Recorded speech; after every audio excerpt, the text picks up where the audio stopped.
Chief Financial Officer, and with me today is Paul Deggs, our Deputy Commissioner and Chief Engineer.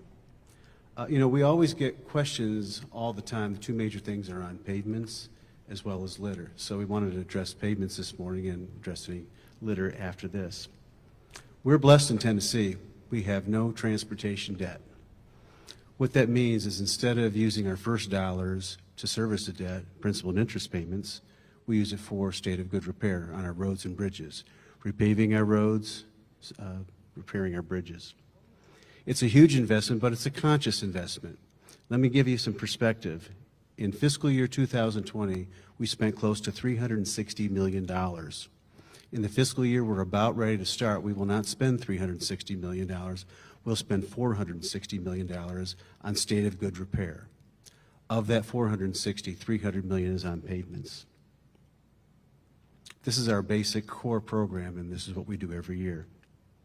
Now, this winter, we saw a convergence of two major events.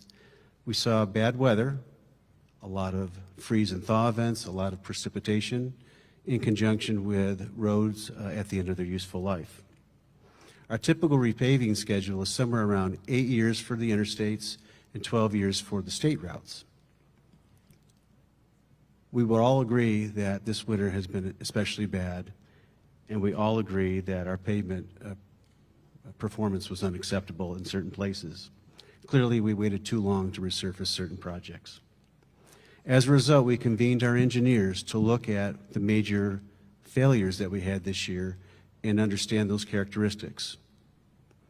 Then what we've done is we've identified the roads that will be at the end of their useful life here at the end of 2022, early 2023, that had the exact same characteristics. As a result, those roads will be part of a special letting in May to address these potential major failures. I want to be very clear. Potholes will continue. They're always going to be part of pavements. But what we're trying to do is make a preemptive move to circumvent problems that we had, such as Briley Parkway and I-40 in Smith County. So with that, I want to bring our Chief Engineer to go into a little more detail. Thank you, Commissioner.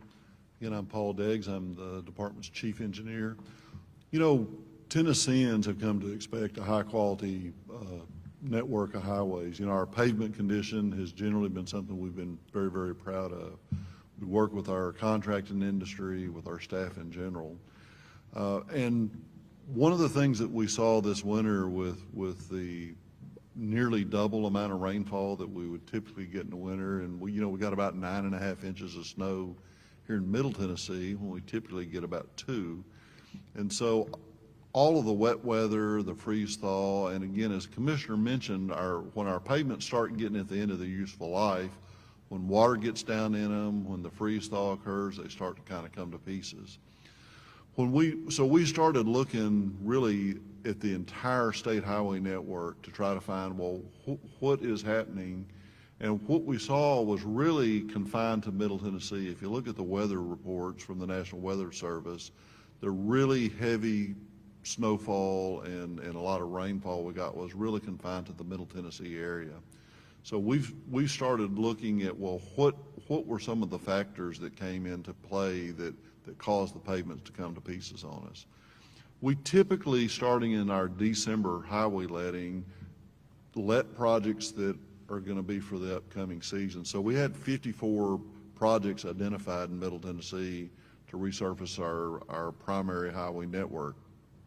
And when we looked at the types of failures we had, primarily the type of failures we saw were on these open type of pavement, asphalt pavements. One of the things that a lot of our customers have noticed in about the last 8 years, we put a new type of asphalt out on our interstate highways that's called an open graded asphalt, to where water flows through it instead of over the top of it. You get much less spray, and it's a much safer pavement. Our data is showing us a 34% reduction in wet weather crashes. So we really think this technology is a great tool for us, but one of the things that we want to be able to do is to make sure we don't repeat that same type of failure mode. So the new resurfacing projects that we have going on this this summer. We're going to increase the asphalt content a little bit in the pavements and reduce the air voids in them a little bit more as well. So the pavements will be a whole lot stickier, and we believe they'll be able to respond a whole lot better to the freeze-thaw cycle that we saw this year.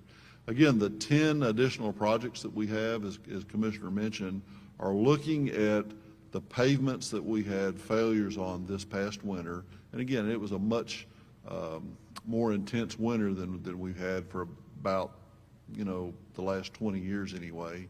And this is gonna allow us to kind of get ahead of things and get these roads paved probably about a year sooner than we would have been able to get to them in other years. I do think it's important to know that the commissioner, the governor's staff talks to us regularly about making sure we're making the proper investments to make sure that we are not putting off maintenance and repair activity to make sure that we have long-term investment is maintained in our highway network.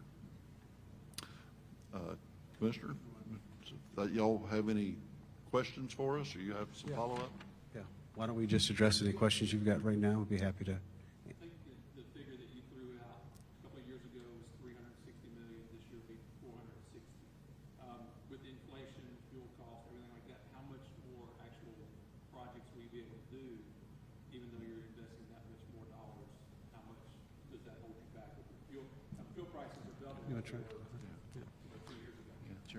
So one of the things that we're looking at on our resurfacing program, we are trying to make sure that our program grows annually to be able to adjust for inflation.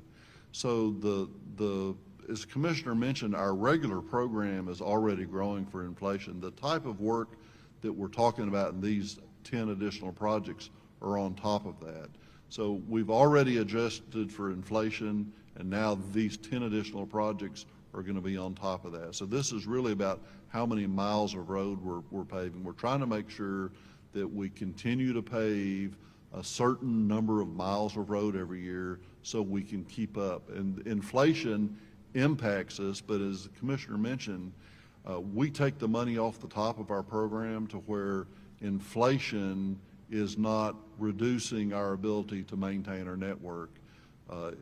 What the inflation factor does is new highway construction, new capacity expansion. Those are the projects that will suffer more from the inflationary costs rather than the state of good repair work. When we look at the completion date for so many of these projects, what are we looking at? What's the time frame? So most of these projects will have a completion date that goes into probably October of this year. But we have, again, there's 64 total resurfacing projects. Some of them have completion dates in July, but they'll be staggered through there. These projects are generally the types of projects that their pavement's not coming to pieces today. We're still playing catch up on the projects that we were letting our December letting and trying to get those projects and those roads put back in good shape, hopefully by sometime in July. In July. And then I have another quick question. You guys admitted we could have done better. We've received so many pothole complaints coming into our newsroom. Not only that, the process of filing a negligence claim, going from TDOT to the Treasury Department, people have said they have not had any support. Does TDOT have a plan in place to make sure that when people file a claim, when they need to get information to fight the state, that is accessible to them and readily accessible to them? Yes, so you're probably aware that legislation was passed this year forcing TDOT and the Treasury to actually work more in tandem. We are meeting with them every month, coming up with different processes and procedures, standardized information that can go to Corval so that they can make an appropriate decision. So we're working very diligently with the Treasury's office right now and feel very good where we stand at this point. Yeah, what would you say to people who say it's been so hard to get answers from TDOT when it comes to filing a claim? I guess what would your message be to people? Well, the answer is that you're not getting the answer from TDOT. So what we do is when people file a complaint with us as far as we have a pothole, this and that, there's a couch on the side of the road, whatever, we put that into our maintenance management system and we address that.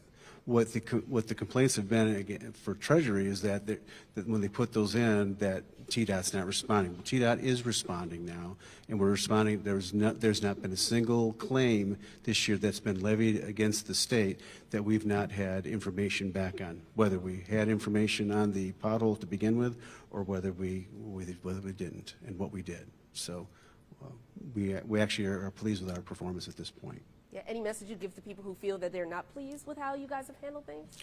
Well, all I can say is that we're trying to get better. And so, at this point, there has not been a single claim that has come to TDOT that we have not had information on, that we've not given back to the Treasury. Thank you.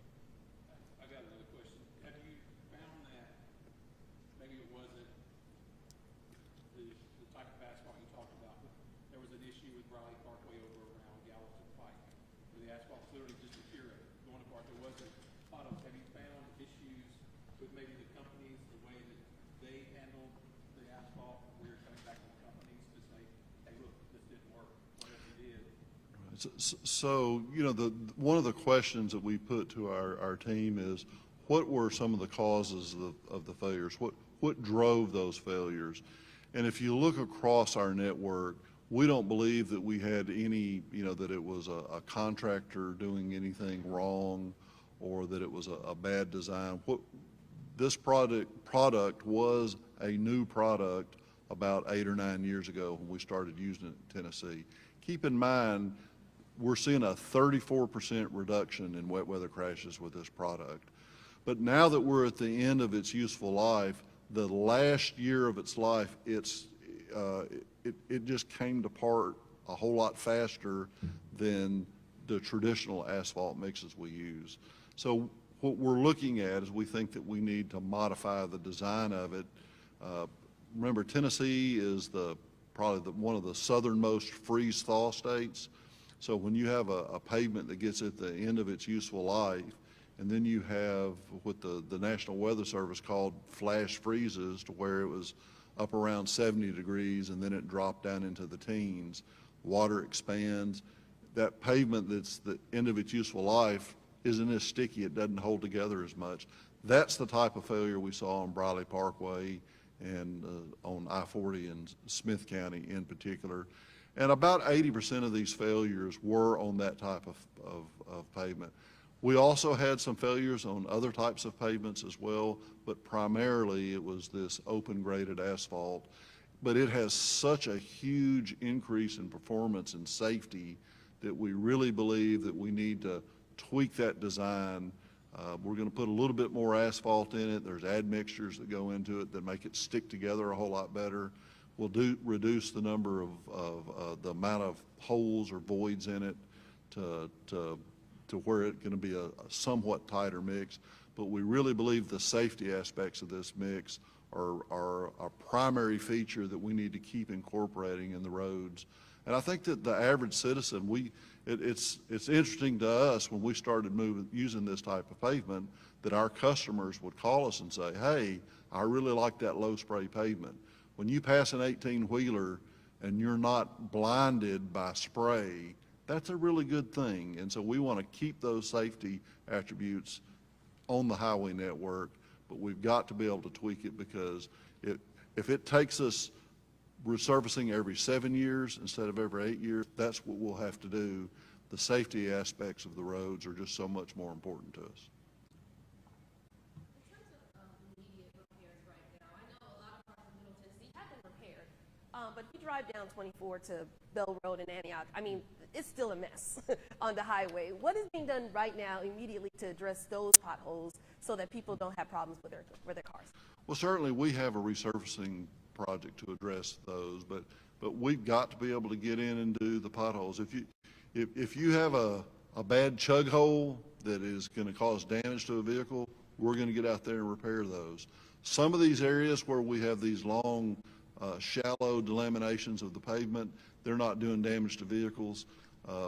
We're going to fix those, but we're really trying to focus primarily on where do we have a hazard on the roadway network, and that's what our primary goal is. But if you can see in our map and our project listing, most of these projects will get out there, and usually by But we face this to some extent every year, but with such a heavy winter in Middle Tennessee, it's, you know, it's more to us. But if you look across the whole state highway network, typically by late June, early July, most of the state highway systems are in pretty good shape from the winter. Again, we had somewhat of a lighter winter in East Tennessee this year. Middle and West Tennessee had a little bit more, but our pavements in generally are recovering, and by mid-July, we ought to be in pretty good shape statewide. Thank you. Is there anything else you'd like to ask us? Sure, sure.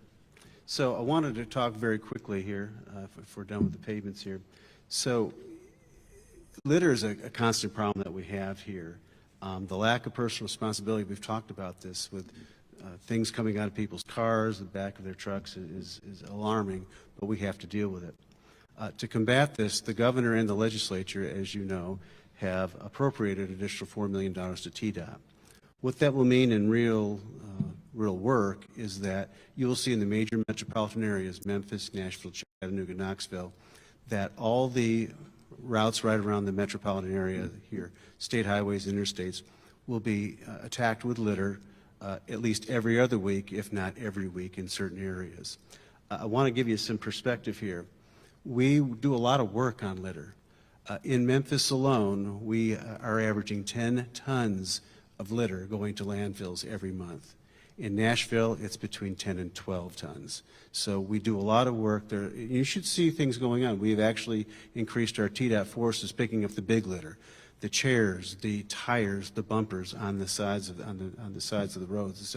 So we've done a better job right now. We're going to keep that up and keep going. So litter is a big problem for us, but we all have to work together to solve it.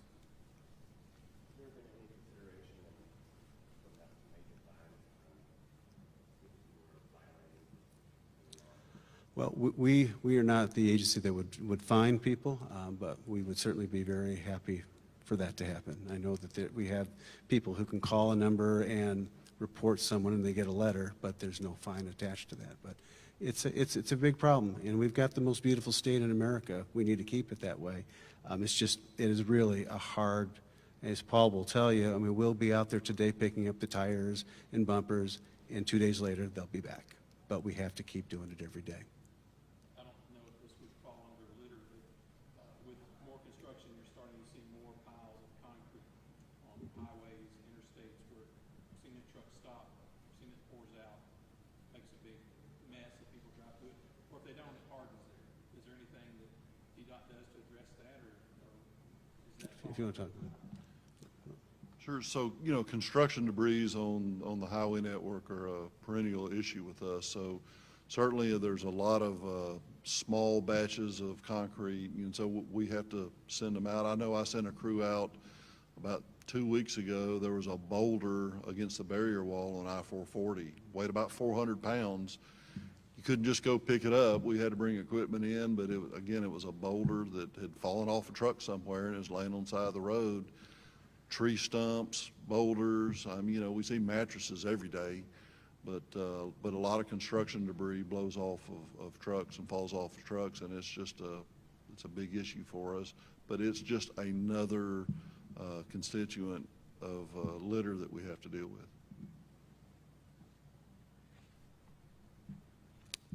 Anything else, folks? Well, we sure appreciate your time today. Thank you so much.